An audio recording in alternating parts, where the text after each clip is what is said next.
Empty backfield. Brooks with time right. Yes.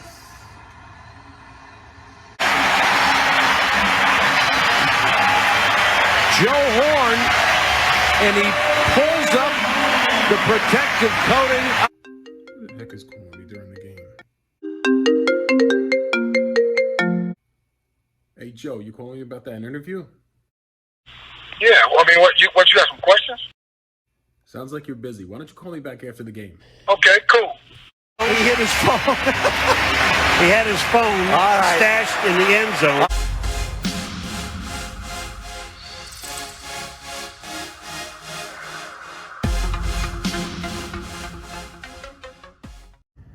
Who dat, everybody? St. John Butler here. Hope you're doing well. Back with another episode. Today we're talking to Mr. Hollywood, Joe Horn.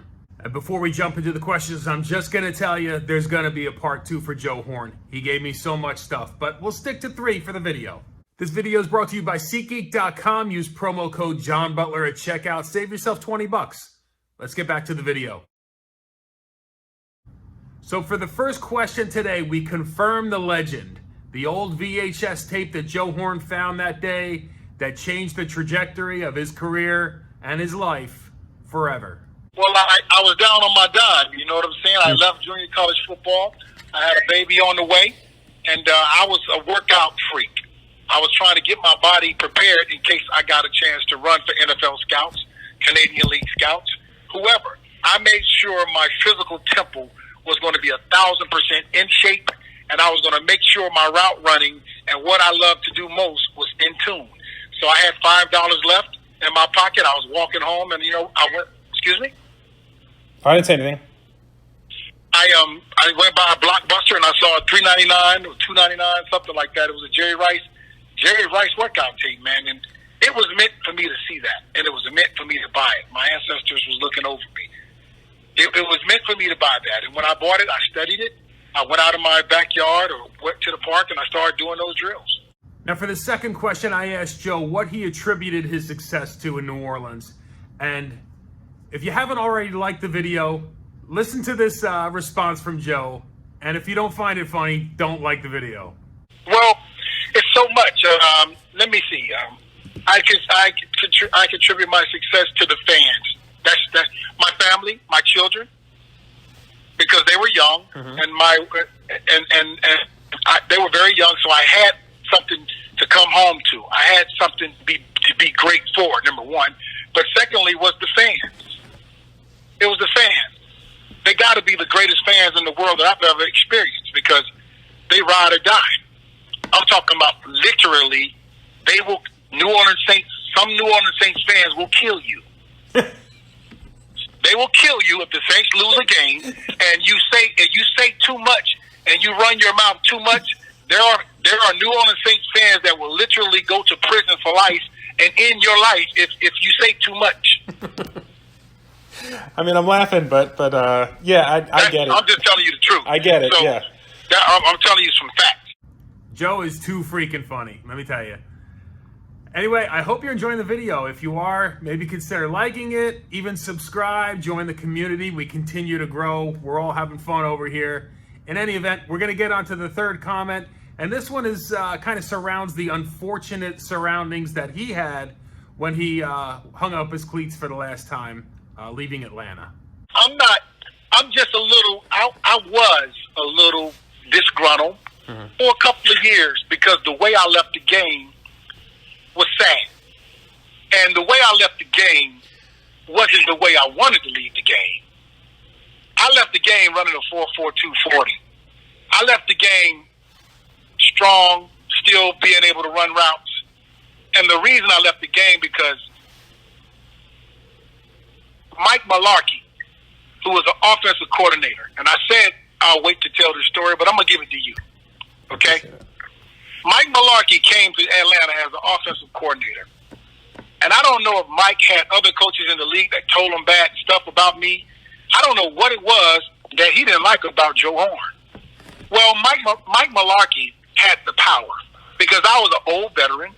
I was with a new franchise. And my word wasn't going to overpower Mike Malarkey's word to Mike Smith. I talked to Mike Smith about it. He would pick at me. He would put me in practices late. Whatever he was trying to do was trying to make me see that he didn't like me. So what I did, I said, hey, I have a guaranteed contract. I really don't have to play for this dude because he's pissing me off. Mike Mularkey made me hate football my last year in Atlanta. Wow. And I think that was a travesty for Arthur Blank and the Atlanta Falcons because I wanted to stay there longer to mold Roddy White.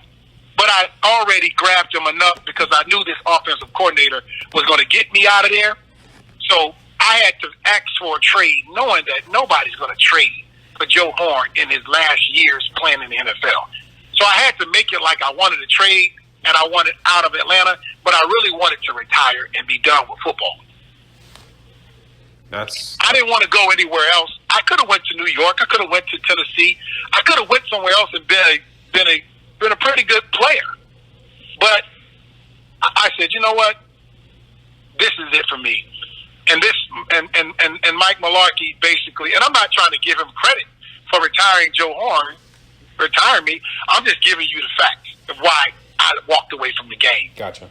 I didn't like his coaching style anyway, because I felt like he was a 3 yards in a cloud of dust type coach. He liked running the ball. He really didn't like throwing it that much. So ultimately, that was his, end in Tennessee, I guess.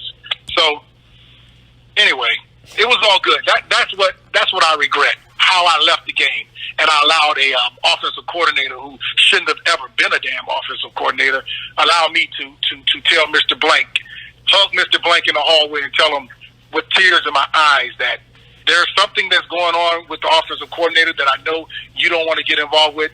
I know I'm an old player, Mr. Blank. I love you. Thanks for giving me the opportunity to be in your building, be in your presence. I always remember it, and I'll always love you for it. I told Mr. Blank that. He hugged me, shook my hand, and the next day I was in Thomas Dimitroff's office telling them that I wanted a trade. There it is, Joe Horn in his greatness, giving us one more reason to hate Atlanta. In any event, thank you for watching. Come check me out on Twitter and Instagram at SaintJohnButler. Check out my writing on CanalStreetChronicles.com. Check out my videos here. Here, I got a challenge for you before we go. Excluding the flip phone moment, what is your favorite all-time Joe Horn moment? Throw it in the comments below. Let's have a discussion. Who would add, everybody? Thanks again for watching. We'll see you on the next one.